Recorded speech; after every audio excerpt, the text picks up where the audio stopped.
คุดกระปูเนาะวานนี่ได้หลายบ่หรือบ่ได้ไปวานนี่ได้แกงสิเล็กกินนั่นแหละกินแกงปูสิเล็กโอ้มานั่งกับผัวนะโอ้ยเห็นว่าก็ได้ เก็บของอยู่ก่อนอื่นสบายดีครั้งเด้อสบายดีแกงกระปูใส่กินเล็กแม่กบได้บ่ได้บ่วานนี่ได้กบหน่อยเท่านึงเอาเป็นยังไงเขามาไว้ท่านผู้แขนนะเข้าไปเรียกว่าหรือแล้วละมารถผูกแล้วนั่นแล้วว่าก็บอกลูกบอกเต้าแล้วก็ว่า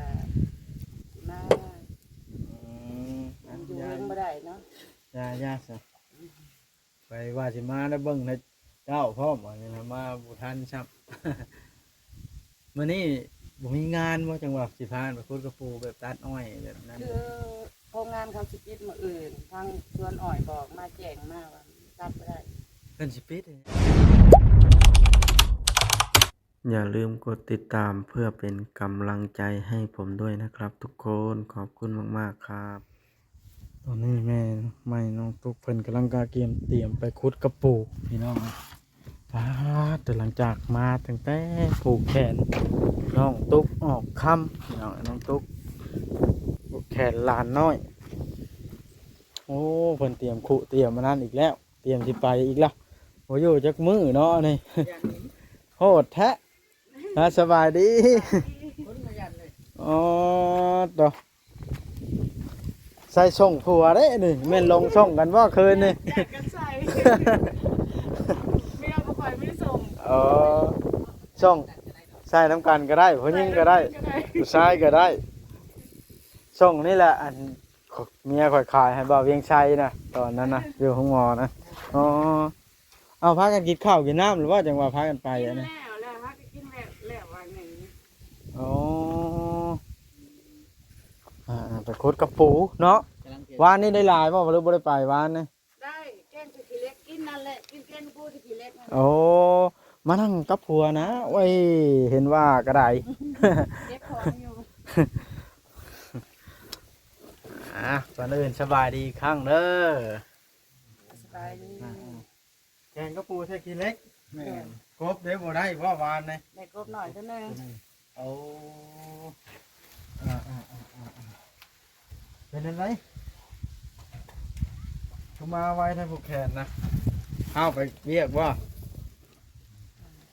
หรือแล้วละมารถผูกแล้วนั่นแล้วว่าก็บอกลูกบอกเต้าแล้วก็ว่ามาอยู่ยังไม่ได้เนาะยาสิไปว่าสิมาได้เบิ่งในเจ้าพ่อมว่าเนี่ยมาบุทันชับมื้อนี้บ่มีงานบ่จังหวะสิพานไปคุดกระปูแบบตัดอ้อยแบบนั้นคือโรงงานเขาสิปิดมื้ออื่นทางสวนอ้อยบอกมาแจ้งมาว่าตัดบ่ได้เพิ่นสิปิดอย่างอีกแล้วนะโอ้เพิ่นสิล้างหีบล้างสต๊อกแล้วยังเปิดอีกอ๋อแต่บ่มีงานพากันหยุดไปหากินใส่ปากซะก่อนเนาะFC ผางมาอันถามหลายลงคลิปอันเจ้าว่าอยากซื้อดินมันเป็นดินของไผนะอย่าว่าอยากขายดินของมันเงี่ยงฮะดินของเงี่ยงเอ้ยเงี่ยง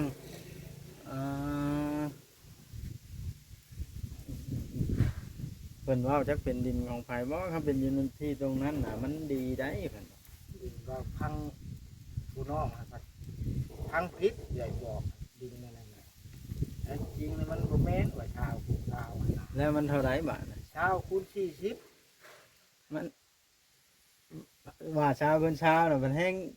พอเอาแล้วมันชาวคูณ40แห้งเต็กบ่ไปถามตู้ผู้เจ้าดินโทรไปถามเพิ่นว่าชาวคูณ40เว้าแล้วไล่นึงเพิ่นเว้าป๊าตชาวคูณ40อันนี้มัน40คูณ40ได้นี่เนาะดินน้องทุกนี่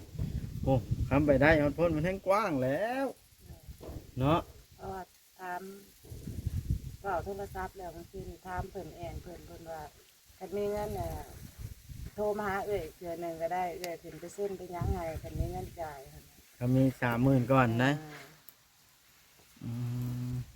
FC เพิ่นก็คอมเมนต์อยู่ได้ว่าอันคันสมมุติได้เงินไป30,000ไปทอกก่อนในกลัวสิบ่เสีย30,000ฟรีบ่เพิ่นว่าถ้าบ่มีไปทอกอีกเด้เพิ่นสิเอาคืนบ่หรือว่าจังไดตามลมกัน อันนี้เพิ่นก็สิล่มใหม่เนาะคันว่าเอาอีหลีนะคันมีเงินทอกเพิ่นก่อนก็สิมีความเว้านะเพราะว่านี่เว้าไปแบบว่าปากเปล่าเพิ่นก็ยังให้อันนั้นบ่ได้แม่นเนาะเฮาบ่มีเงินทอกให้เพิ่น คันบาท คันมีเงินนี่มี30,000เนาะมี30,000แล้วข่อยขอเขาอยู่เด้อเอ้ยเพิ่นก็สิมีความเว้าคำตอบว่าเฮามีเส้นอิหยังแบบว่าจังซี่ล่ะ อันนี้เว้าด้วยความ เว้าแอนล่มปากเปล่าซื่อๆ เว้าด้วยความอยากได้ซื่อๆเนาะ แม่น บัดเนื้อบัดเคงมี 2,000 บาท งัดออกมาแล้วว่าอันนี้ออกมาสร้างอ้างเบิดมีแล้วเนาะ เลย โอ้ยจักสิเฮ็ดจังไดล่ะก็จะเอาใจช่วยกันได้อยู่นี่มันก็ได้อยู่ใกล้ลูกใกล้เต้าเลย FC เพิ่นว่าเอามาอีกตาจ้อยสิบ่ขายอีกบ่เพิ่นว่าเว้าขออนุญาตนำเพิ่นล่ะสิขายนั่นน่ะบ่ได้มีแนวจำเป็นเนาะ บ่ขาย บ่ขายว่าบัดน่ะ บ่ขายแล้วมันบ่มีแนวจำเป็นเลยก็สิ อ๋อ ขาย ขอจอยเพิ่นก็เคยเล่าให้ฟังเนาะว่าขายดินดอนตอนหญ้าตอนนั้นน่ะก็ยากกับแบบว่าเฮ็ดบุญกับแม่เพิ่นเนาะ โดย แบบว่าเขาหาแล้วมันบ่ได้ทั้งลูกทั้งผัวหาให้อยากเฮ็ดบุญฮอดมื้อแล้วก็เพิ่นว่าจำเป็นเพิ่นเล่าให้ข้อยฟังเนาะข้อยก็บ่ฮู้นํอันนี้ก็เรื่องในอดีตข้อยก็เป็นคนใหม่ข้อยก็บ่ฮู้นี่นะฮู้แต่ว่าผัวเล่าให้ฟังแล้วก็ก็แล้วแต่เนาะมันเรื่องในอดีตของเขาถ้าอยากเฮ็ดบุญกับแม่ก็ถือว่าบ่มีความผิดความแม่นเนาะ แต่ว่า หา เงิน เฮ็ดให้เขาบ่ได้แล้ว เงินขายดินตอนนั้นก็บ่ได้เอาไปใช้แนวอื่นแนวไกลเนาะใช้อาหารละม่อมเหลือเล็กน้อยบ่หรือบ่พอคักซ้ำ ก็ไว้ เออ บุญให้ลูกนำ อืม แต่ละคน เฮ็ดสิเฮ็ดจังไดแล้วสิได้อันนี้ก็ได้เลยหมดเอ้ยอันนั้นงานก็คือว่าบ่ได้เฮ็ดแล้วบาดนะมือเฮ็ดมือบ่ได้เฮ็ดเจ้าเครื่องครัวจะไว้อยู่ในบ่หรือไว้ในนี่เลย อยู่ในนี่เลยมีซ้ำนี่ มีซ้ำที่เห็นนี่บ่ โดย อ๋อ หอบไปหอบมาไปทางใดก็มีหอบแหน่มีปะแหน่ อ่า หอบตดจักนี่ ใส่อันรถจักรนี่แล้วหอบวิ่งเลยเนาะ เลย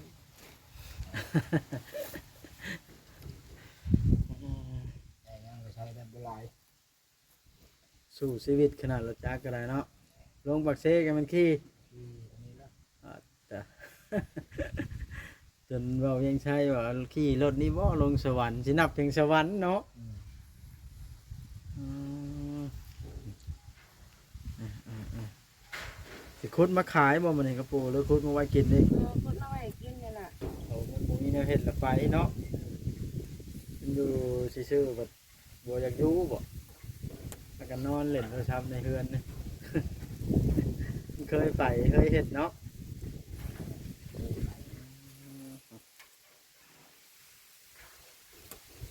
ตอนแรกอ่ะอ่านโทรลิ่นโทรอย่างน้ำแต่อยู่บ่จะเอามาก่อน เรื่องกับทุกข์ โทรเท่านั้นผูกแขนจะเพิ่นหูหรือบ่เนาะ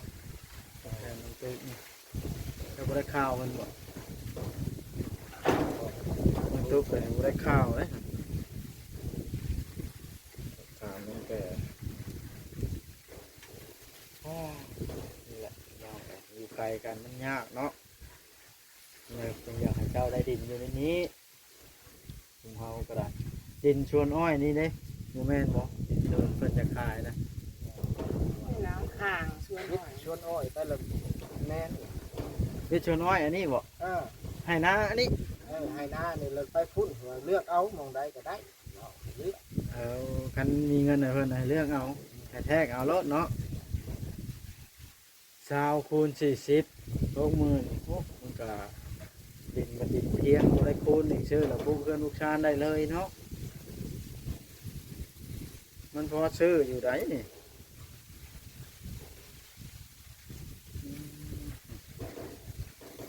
ว่านี่แหละล่ะไปหมดเลยพี่ก็เสียเจ้าหลายอยู่ได้เจ้าได้อ่านอยู่บ่คอมเมนต์เจ้าอ่านค ออนุญาตถามเจ้าอ่านเป็นอยู่ บ่เป็นหนังสือ บ่ได้เคยอ่านครับพอจ้อยได้ใช่เอาแล้วพากันเล่นแบบได้ใส่ Facebook นะเบิ่งรูปเบิ่งหยังธรรมดานี่บ่ เอาไปได้ก็ได้นะบ่ได้เฮียนจักคนบ่ง่ายแท้เนาะ เลย สู้ไปซะเอาก็เอาเฮือแห้งสู้เอาทำการทำงานก็ได้บ่ได้ทำงานอยู่ห้องล่าห้องการห้องแอร์คือบ้านคือเมืองฮ่าจักโตหมาน้อยเจ้านี่ฮะเจ้าเอาหยังให้มันกินนะว่าอาหารบ่หรือว่าคนกินหยังแล้วกินน้ำ ข้าวน้ำต้ม อ๋อไปทางไหนแล้วน้องคอยนะบ่าวลีนะเข้าห้องน้ำบ่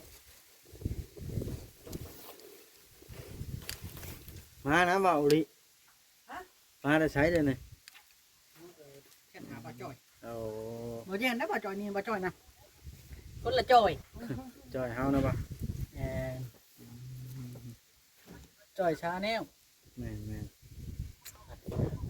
เราเทดินนะบ่าวลี20 คูณ 40พูดได้แม่นนะ20 คูณ 20นะ เฮ็ดให้หน้าเป็นจังได๋ อือคือจะซักสางทักหยังปลูกหมักทั่วหมักแตงก็ได้เนาะมันจะมันได้อะนะ แม่นแล้วคันมีเงินเนาะไอ้จ่อยมีเงินน่ะซื้ออยู่แล้วพี่น้องเอ้ยเนี่ยบ่อนเดียวนะเด็ก ยามวันนะ บ่มีเงินเนี่ยตัวนี้แหละ ว่าพื้นเดี๋ยวก้อนเป็นได้ซื่อๆว่า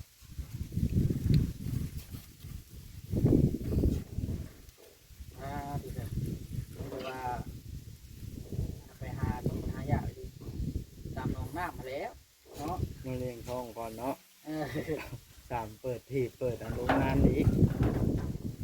เป็นไรแต่มันโรงงานกับปิดและงานกับมีเท่านี้บ้านเฮาเนาะเกี่ยวกับอ้อยนี่ยามดำนากับดำนาทำนั้นแล้วเนาะ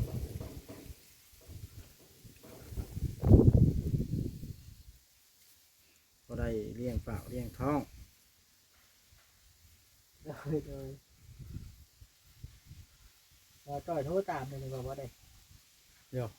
ไปละจ้ะเอากระดาษ ไม่ใช่ว่าไงให้คนไปนั่นเนาะ อืม มาอยู่หากินเด้อ เลย เด้อช่วงนั้นก็คิดได้ไปแล้วมาจ่อยแล้วโทรตามนายชายนั่น ไปบ้านตะเตียวบ่ เราว่าตัวคอยออกมาแล้วบ่มาแล้วว่ะเราให้ โอ้ เดี๋ยว เรา นี้ อยู่นาซ้ายบ่ แม่เอาโอเคเด้อวันนี้ก่อนไปก่อนค่อยเจ้าก็จะไปที่กันบ่ ไปคือกันแล้วอย่างของนังขี่รถคันเดียวกัน สบายดี เนาะ เจ้าก่อนไปป้าได้บ่บ่ ขี่รถเอาจังใดก็สู้ๆเด้อกินตอนหญ้าก็ได้ไปโคตรกระปูอีกมันนี่ก็ได้เนาะเอาวันนั้นกูมืออ่ะสักก่อนสิไปเรียกกำบัดนะไปเบิ่งงานทางเฮือนปะแตวก่อนโอ้ยเอ้าฮะพูนอยู่ทางบ้านหินน้ำอ้อยแคมป์สวรรค์พ่อ ใกล้ๆน้องอยู่ ไกลเติบได้ โอ้ขนาดบ่มีน้ำยังเอาน้ำมาฮดได้เนาะเลย เอาพี่น้องเลยภาพผู้ใจบุญพิจารณาเด้อเรื่องน้ำบาดาลพี่น้องเลยนี่ก็บ่แม่นว่าขอเราเว้าพื้นซื่อๆเนาะถ้าอย่างไรทางจอยอยู่แบบสำบายครับสาวหมดเพิ่นอันใดการสมุดซักไว้แล้วก็น้องตุ๊กก็ได้ใช้ขึ้นมาอยู่นะตัวเก่าแล้วมันเพแล้วเอาใดขึ้นบ่ได้แล้วใช้งานบ่ได้เลยพี่น้องเลยสาเหตุนะอยู่นี่ก็ลำบากเนาะผมมีน้ำมีน้ำก็เป็นอีกอย่างพี่น้องเลยจักสิว่าแนวใดแล้ว